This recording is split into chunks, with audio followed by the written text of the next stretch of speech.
Hotel के एक बंद कमरे में हो रहा था जिस्म का सौदा।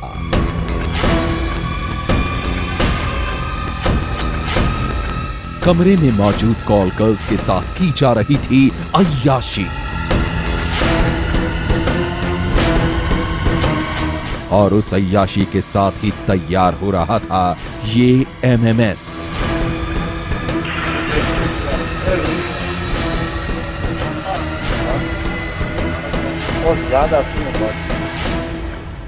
किसी को भी जिस्म के सौदागरों के इस अड्डे की भनक नहीं थी। कोई भी नहीं जानता था कि होटल के इस बंद कमरे में क्या हो रहा है। शराब के नशे में लड़कियां मदहोश हो गई थीं और उसी आलम में देह के ये धंधेबाज अपने मोबाइल कैमरे से तैयार कर रहे थे ये एमएमएस। लेकिन जब एमएमएस की ये कहानी पुलिस के सामने आई तो एक ऐसे रैकेट का खुलासा हुआ जिससे रूबरू होकर आपके भी होश उड़ जाएंगे।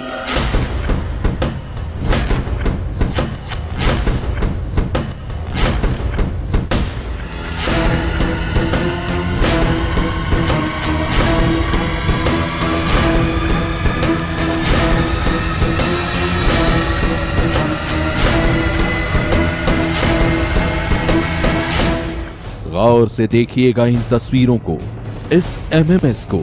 ये एमएमएस जिस्म के उसी धंधे की बानगी है जो भारत के कई बड़े शहरों के साथ ही छोटे छोटे शहरों में भी अपनी जड़ें जमा चुका है।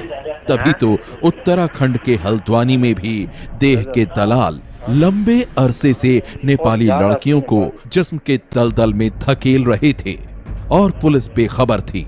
शहर के कई होटल अय्याशी के अड्डे बन गए थे, लेकिन इसके बाद भी पुलिस सोती रही। कार्रवाई तो तभी हुई जब पूरे शहर में जिस्म फरोशी के इस रैकेट की चर्चा होने लगी। और फिर एक होटल में तबिश देकर पुलिस ने इन 8 जिस्म फरोश लड़कियों को गिरफ्तार किया। पकड़ी गई ये नेपाली लड़कियां शुरू में तो कुछ भी बताने से इनकार करती रहीं, लेकिन जब पुलिस ने एक लड़की के पास से ये एमएमएस बरामद किया तो जिस्म के धंधे का घिनौना सच भी सामने आने लगा।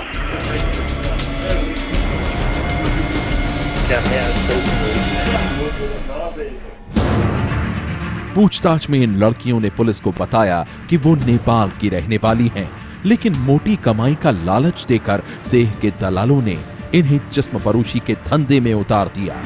इन्हें पक्का जिस्म फरोश बना दिया। एक रात का सौदा हजारों में होता था और इसके बाद होटल के बंद कमरे में शुरू होता था अय्याशी का खेल। ऐसा खेल जिसकी एक छोटी सी झलक आप एक लड़की के पास से बरामद हुए उसके इस एमएमएस में देख सकते हैं।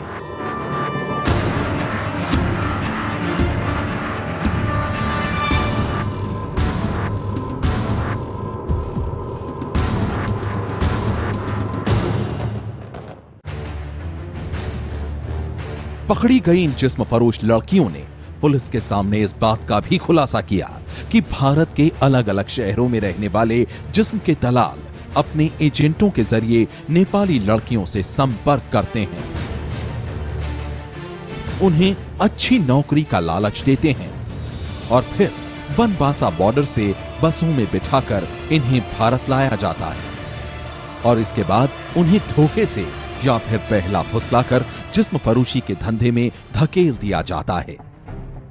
बनबासा बॉर्डर से जिन लड़कियों को नेपाल से भारत लाया जाता है उनमें से अधिकांश को नैनीताल, हल्द्वानी, रुद्रपुर, टनकपुर जैसे छोटे शहरों में जिस्म फरोशी के मकसद से भेजा जाता है, जबकि कुछ लड़कियों को दिल्ली और मुंबई जैसे महानगरों में भेज दिया जाता है। ताज्जुब की बात तो यह है कि उत्तराखंड में देह के दलालों का यह खेल कई सालों से जारी है, लेकिन इसके बाद भी पुलिस उनके खेल को रोक नहीं पाई है।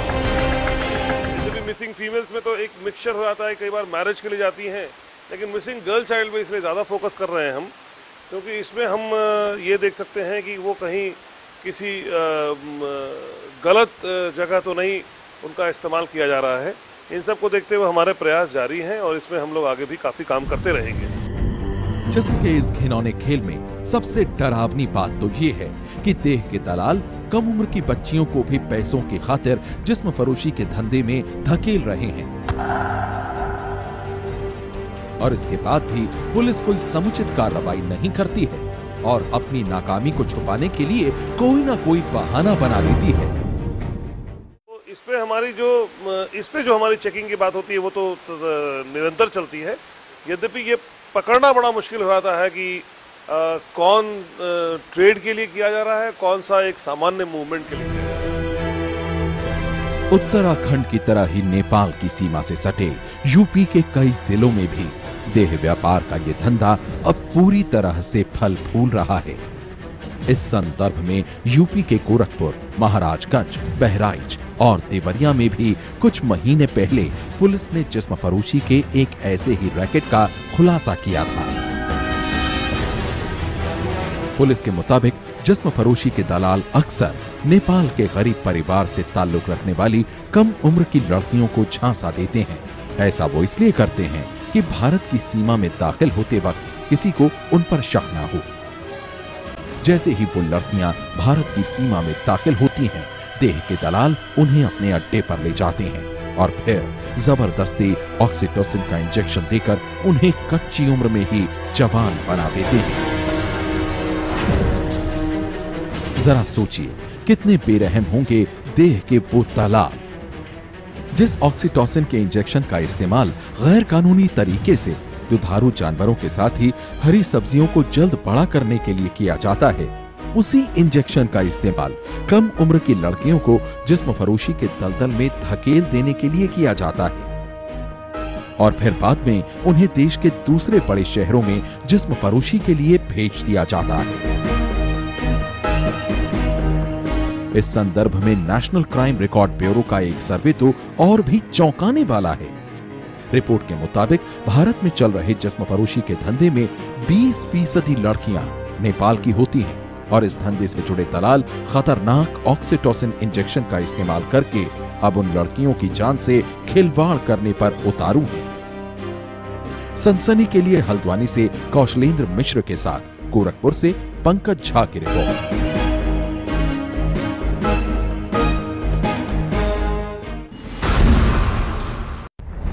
पहली तस्वीर, गुस्से में लोग।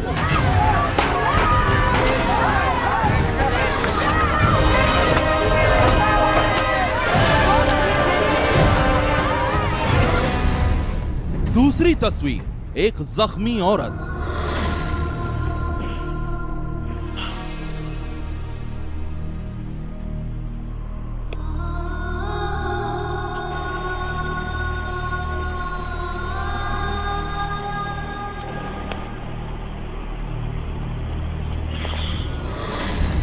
तीसरी तस्वीर, भीड़ का हल्ला बोल।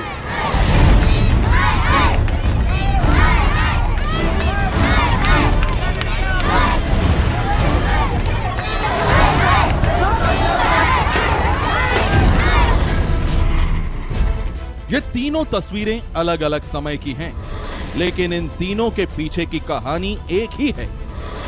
कहानी एक ऐसे सितम की है जिसे देखकर किसी की भी रूह कांप उठे। दिल्ली के रोहिणी इलाके के एक अस्पताल में भर्ती शंपू नाम की इस औरत का पूरा जिस्म जख्मों से भरा है। इसके सिर पर नुकीली कीलों से वार किया गया है। इसके नाखूनों को प्लास से खींचा गया है। डंडे और लोहे की रॉड से इसे इतनी बुरी तरह पीटा गया है कि पूरा जिस्म चोटों के निशान से भर गया है। शंपू के जिस्म से खून ही खून निकल रहा है। जानते हैं दरिंदगी के इस खेल के पीछे कौन है? वो कौन है जिसने शंपू की ये हालत की है? तो सुनिए, शंपू के साथ हैवानियत का ये खेल खेला है उसकी ही ननद ने। ननद डॉक्टर नूतन ने। शंपू की ननद नूतन ने इसे इसकी ही ससुराल में इस दरिंदगी के साथ पीटा है। इसके सिर पर नुकीली कीलों से वार किया है। प्लास से इसके नाखून खींचे हैं। नूतन के हाथ में जो कुछ आया उसी से उसने शंपू की पिटाई की। और इसकी ऐसी हालत कर दी कि अब ये अस्पताल के बिस्तर पर पड़ी जिंदगी और मौत की जंग लड़ रही है।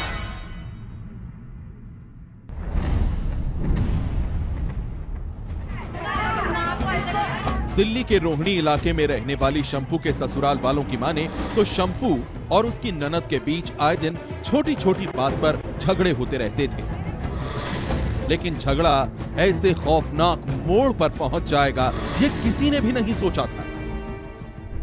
ये वाकया 19 सितंबर 2011 का है। सुबह के तकरीबन 10 बजे थे। शंपू का पति पवन प्रकाश दफ्तर जा चुका था।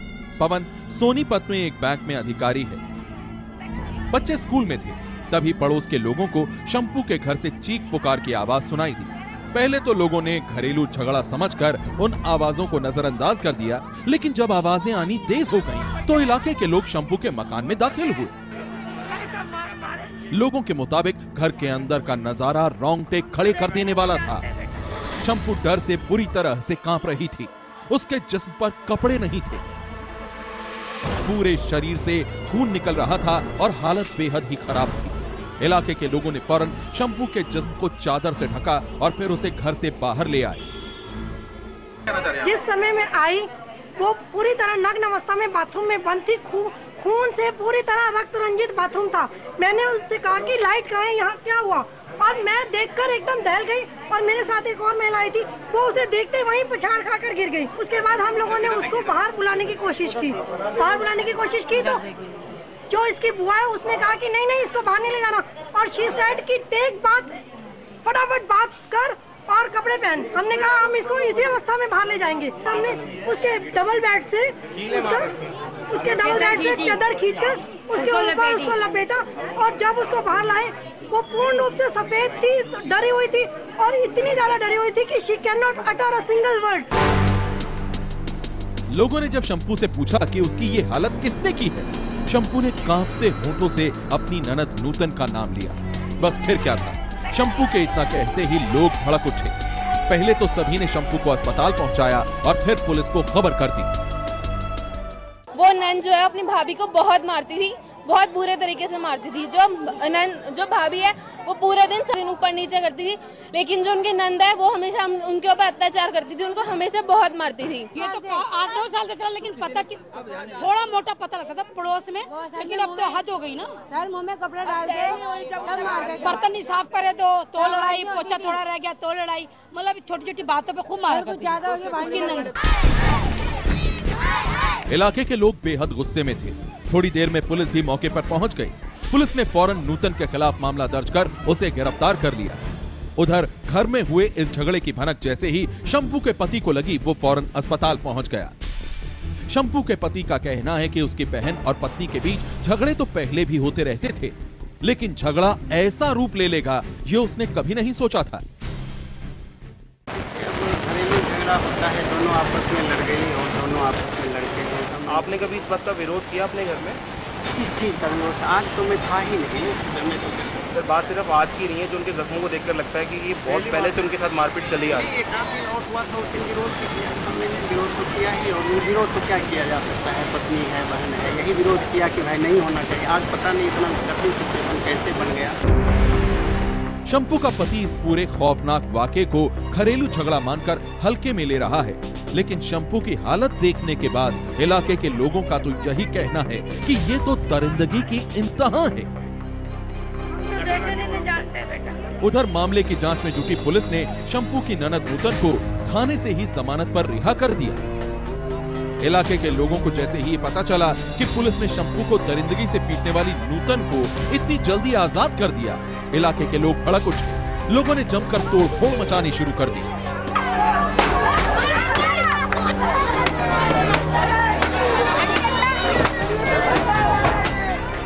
गुस्साए लोग शंपू के घर में घुस आए और उसकी ननद नूतन को ढूंढने लगे। लोगों की इस भीड़ में इलाके की महिलाएं भी शामिल थी।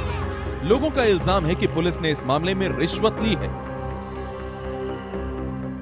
पुलिस ने रात को 1.5 लाख रुपया लेकर उसको छोड़ दिया, लेकिन उसको ना रात को पैसा लेकर रात को ही छोड़ दिया। वो यहाँ पे छुपी हुई आके। अब पब्लिक में तो आपको खुद ही देख लो कितना गुस्सा है। पब्लिक तो छोड़ने वाली है नहीं। एकदम पुलिस तो पैसा खा के छोड़ देगी, लेकिन पब्लिक फिर भी नहीं छोड़ेगी। लोगों का कहना है कि शंपू की ननद नूतन को सख्त से सख्त सजा मिलनी चाहिए, लेकिन पुलिस ने रिश्वत देकर उसे छोड़ दिया। लोगों के गुस्से को देखते हुए पुलिस की टीम भी मौके पर पहुंच गई, लेकिन इसके बाद भी लोग शांत होने का नाम नहीं ले रहे थे। लोगों के जहन में कई सवाल थे जिनका वो जवाब जानना चाहते थे। पुलिस ने इस मामले में नूतन के खिलाफ धारा 307 यानी जान से मारने की कोशिश करने और धारा 308 यानी गंभीर रूप से मारपीट करने जैसी संगीन धाराओं में मामला दर्ज क्यों नहीं किया। शंपू को बुरी तरह से पीटने की इस साजिश में ननद नूतन के अलावा और कौन शामिल था? वो इसलिए क्योंकि उसकी हालत देखकर तो ये लगता है कि उसे एक से ज्यादा लोगों ने मारा है। शंपू को इस हैवानियत के साथ पीटने वाली उसकी ननद नूतन को पुलिस ने क्यों छोड़ दिया? क्या पुलिस इस मामले में नूतन के खिलाफ कमजोर धाराएं लगाकर उसे बचाना चाहती थी? और अगर ऐसा है तो इसके पीछे की वजह क्या है?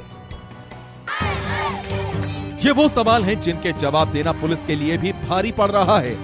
लेकिन शंपू की हालत देखने के बाद ये बात काबिले गौर है कि आखिर पुलिस ने नूतन के खिलाफ धारा 307, 308 के तहत मामला दर्ज क्यों नहीं किया, जबकि शंपू के सिर से लेकर पैर तक चोट ही चोट है।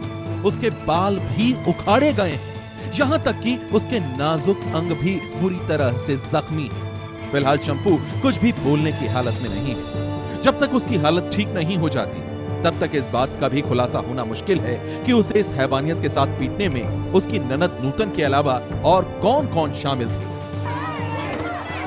सनसनी के लिए दिल्ली से दिलीप बुंदवाल की रिपोर्ट।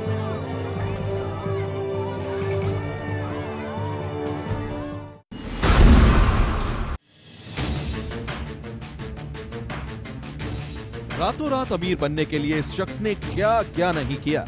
इंटरनेट से बम बनाने का फॉर्मूला सीखा, अपने पड़ोसी की गाड़ी में उस बम से धमाका किया, खुद को एक खतरनाक आतंकवादी संगठन का सदस्य बताकर 2 करोड़ रुपए की डिमांड की। लेकिन इसके बाद भी ये अपने मकसद में कामयाब नहीं हो पाया और अब पकड़े जाने के बाद रो रो कर मांग रहा है माफी। नाम है परवेश। तो इसके पूछताछ से ये पता चला दैट इसने सिम कार्ड्स लिए फेक आइडेंटिटी पे। सिम कार्ड्स लेने के बाद फेक आइडेंटिटी पे उसने फिर इनको जो उसके जो कंप्लेनेंट था उसको एक्सटॉर्शन के कॉल्स किए और करीब 2 करोड़ मांगे और अपने आप को कहा दैट एक टेररिस्ट ऑर्गेनाइजेशन का ये मेंबर है और चिट्ठी भी लिखी। तो हमने फिर इन्वेस्टिगेशंस के दौरान इसको फिर काबू किया। पुलिस के मुताबिक परवेश अपने पड़ोसी की तरक्की से बेहद जलता था। ये उसकी तरह ही अमीर बनना चाहता था, लेकिन जब इसे ये लगा कि ये मेहनत की कमाई से कभी अमीर नहीं बन सकता तो इसने रातों रात अमीर बनने के लिए एक दूसरा फॉर्मूला ढूंढ लिया। इसने फोन पर उस बिजनेसमैन को डरा धमकाकर 2 करोड़ रुपयों की मांग करनी शुरू कर दी। लेकिन इसके बाद भी जब वो बिजनेसमैन नहीं डरा तो परवेश ने इंटरनेट से पहले तो बम बनाने का तरीका सीखा और फिर एक बम उस बिजनेसमैन की गाड़ी में लगा दिया। 12 और 13 अगस्त की दरमियानी रात जैसे ही वो बम फटा, बिजनेसमैन बेहद डर गया और उसने पुलिस में शिकायत दर्ज करा दी। शिकायत दर्ज होते ही पुलिस ने जांच शुरू कर दी और फिर जल्द ही परवेश चढ़ गया पुलिस के हत्थे। सनसनी के लिए दिल्ली से मनोज वर्मा की रिपोर्ट।